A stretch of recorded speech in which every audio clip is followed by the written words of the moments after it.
I'm just going to be honest, I think this is going to be a really good lesson. You know, I think you're going to take a lot from this because you can already play open chords, right? But you're looking for some extra pizzazz, you're looking for some extra sexiness. You want your chords to go from sounding to ooh. And I'm going to show you how you can do that, right? Just by using the basic open chord shapes and their open strings. Now we're going to start at really simple concepts, and then I'm going to move it along, get a little bit more advanced, add a little bit more music theory, but by the end we're going to be sounding extremely sexy, so make sure you stick around from every step. And we're going to start with the very most basic one, which is using the E chord along the fretboard. Alright, so if we go into our normal E chord, alright, we can actually move this all over the fretboard and it sounds pretty good. Now the good thing about playing in the key of E in general is that we do have these open strings. They sound pretty good with most of the other shapes that we play. Okay, so we can use all the strings like this, alright? So I can move this up to here. Sounds alright. Feeling the sexiness.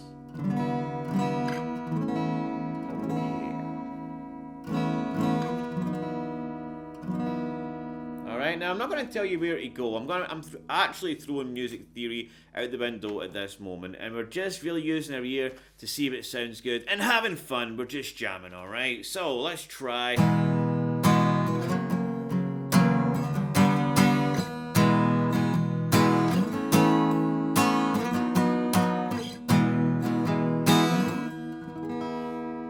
And of course, back here we're actually up at the E chord again, right? Just at the next octave up. Now, of course, not everyone is going to work.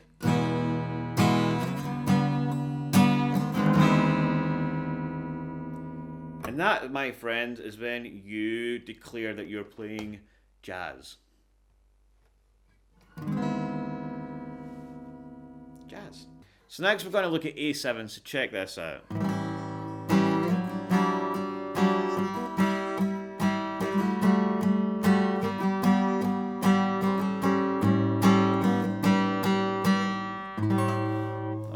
Now this works really well if you're playing in a blues, alright, if you're playing a 12-bar blues or something, and you've got an A7 part. This gives you some stuff to improvise with, alright? So I'm going to take you through that. We've got A7, so I'm going to start with our middle finger on the D string in the 2nd fret, and our 3rd finger on the B string, alright? And we're going to continue using the open strings from the A string, alright?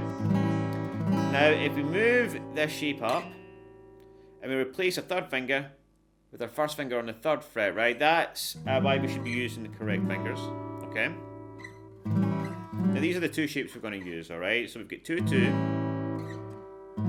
4-3, 5-5, 7-7, 9-8, 11-10, 12-12, and 14-14. Alright, so let's just say you're playing a 12-bar blues, and we replace our A section with some of that, alright? So, for example,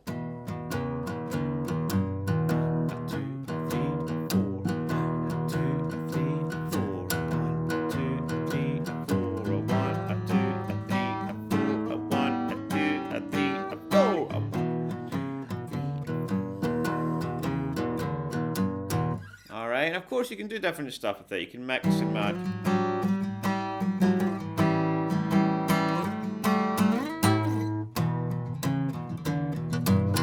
Alright, so that is step number 2.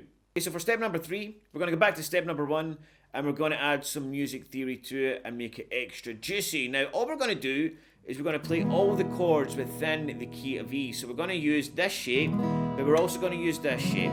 Okay, this will be our minor shape. Okay, and again we're going to keep the E, the B, and the high E string open for these, alright? So we take E, F sharp minor, okay? So we go from E here, and we move these two fingers to the 4th fret, and we bring our first finger to the 2nd fret of the G. We keep this shape for the 4th and the 6th fret. This is our G sharp minor. Okay, and then we move these two fingers up to 7, a middle finger on 6. Okay, this is our A major. And then again we move this shape up 2 frets. Okay, to the 8th and 9th fret. This becomes our B. And then we get back to our minor shape for 9 and 11. Okay, and we're going to keep that shape for, where are we? 11 and 13. Okay. And then we're going to move to 14 and 13. Do our E shape again. This is actually back to the E chord, okay? For that next octave, alright? And that gives us some really nice options. They sound really, really sweet, alright?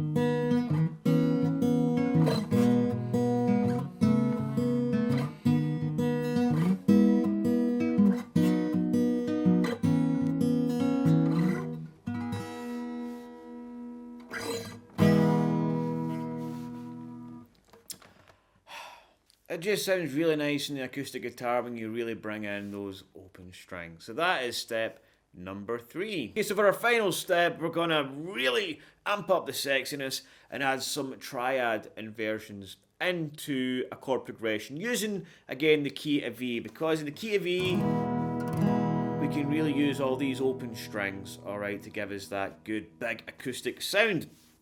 So, if we take a chord progression out of the key of E, let's take a C sharp minor, A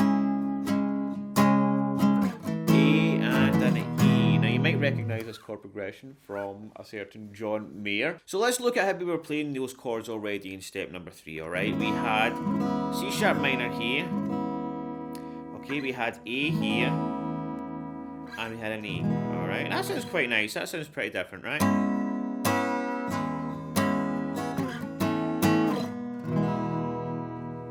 Okay, now the good thing about triads is we can experiment and get a sound that, you know, just sounds different. Doesn't necessarily sound better, but we can experiment and get some different sounds from our chords. Alright, so how we use inversions. Now the way I break this down is let's just take the A chord here, right? The bar chord A. Now let's break that down taking 3 notes at a time. Okay, so the first 3 notes of this chord are these 3 notes, right? I'm going to use my fingers. So, we've got 5, 5, 6. Okay, the next inversion is 5, 6, 7. The next inversion is the one we were playing, okay, which is 6, 7, 7.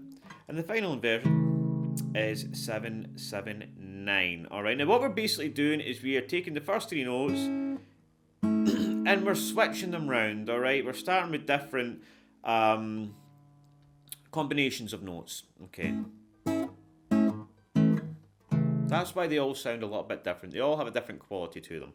And that's the options that the triad inversions give you.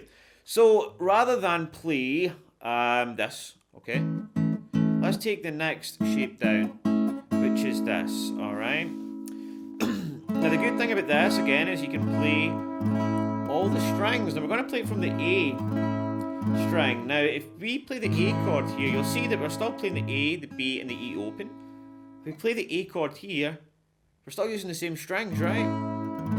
We're still using the D, G, and B strings for our fingers, and we've got the A, B, and E open. So rather than playing an A like this, you can also play it like this. Alright, really nice. So we are going to take this for our A chord, okay? We're going to keep C sharp minor here. That's going to be our A. Now, for our E, we're actually going to use the cage system a little bit here, alright? We're going to use the C shape over here. So the C shape, this is a normal C shape, right? We're going to use it over here, right? And we're going to break down the inversions of this. Okay, so if you look at the bottom of this, now this is an E chord, using the C shape. Okay, I'm not going to break down the cage system right now. I'm working on a course that's got all that stuff involved, so stay tuned for that. But just know that this is an E chord, if you don't already, okay? Now, the first three notes I'm using here is actually the D shape, right? That's an E chord. The next inversion to that would be this. Okay, I've got 4, 5, and 6. So I've got the G, the B, and the D here, right? And to finish that off, I would the next inversion would be this, okay? But we're going to stick with the middle one, right? So to give us a different sound. Okay, now this is a shape that you will see John Mayer and Jimi Hendrix using quite a lot. Again, it gives you a different tone to normal. Okay, so we've got A here. And our new E shape is going to be here. Alright, so all in, we've got C sharp minor, A, and an E. Alright, so rather than this, get something like this.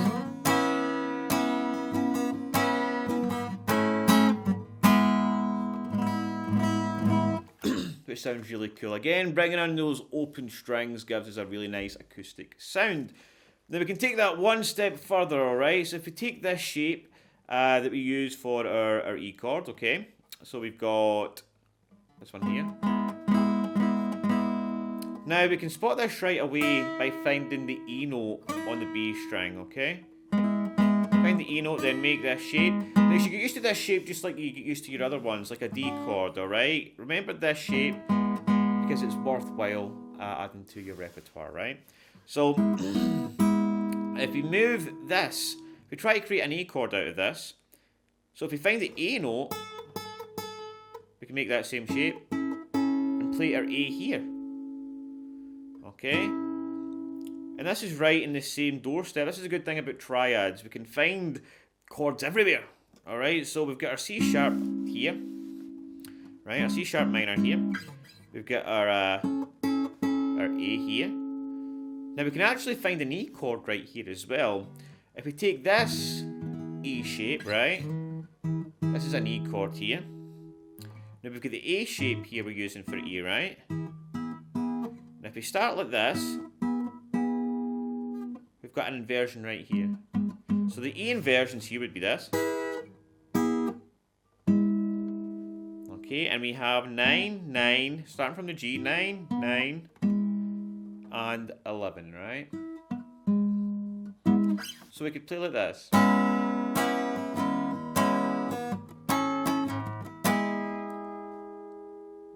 Or we could mix and match. We could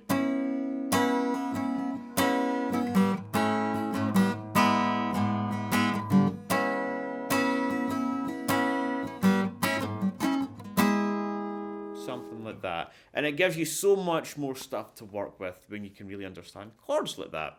So that is it. I hope you've got some real juice from that. I hope you now have some more knowledge. And if you do, please like, subscribe, all of that jazz, and leave me a comment. Let me know where you are in your guitar journey and if there's anything that I can do to help you out. Alright guys, take it easy, and I'll see you in the next lesson.